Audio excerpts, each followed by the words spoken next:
Back home, a shocking 12 months for commodity prices have seen Australia's share market only rise around 2% this year. Superannuation returns will be impacted as a result, but there may be good news for those of us with mortgages. SBS business reporter Ricardo Goncalves looks back at the financial year that was and gazes into his crystal ball to see what's likely in 2015.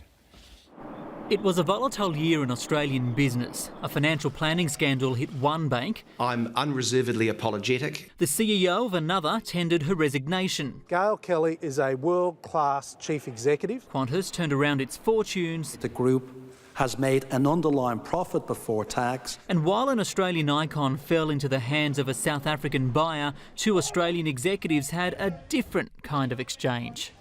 Medibank's successful share market float was a highlight. We're going to see a lot more privatisations in the year ahead, and that's healthy for the market, which is still fairly mixed in terms of its confidence. That confidence waned as Australia's economy stalled following a tough May budget and as international geopolitical tensions reached boiling point. But the outstanding story of the year, without a doubt, is oil prices, how far they fell, how significant that is. No one really picked this. OPEC's decision not to cut output added to a supply glut, slashing crude prices by more than 40% this year.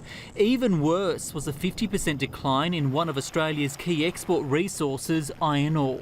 Lower commodity prices, particularly for oil and iron ore, had a profound effect on the Australian share market this year, which underperformed the rest of the world. The US is up by 10%, we've seen the German DAX up by 3%, and even Japan is up higher as well. As a result, superannuation returns are expected to moderate after exceptional performances in previous years.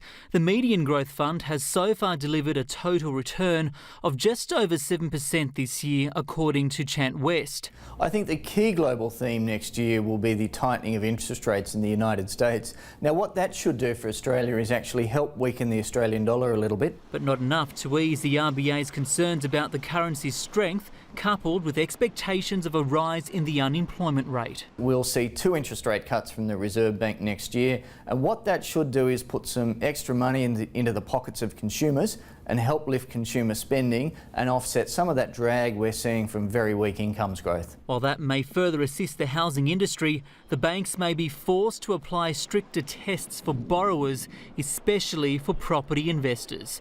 Ricardo Goncalves, SBS World News.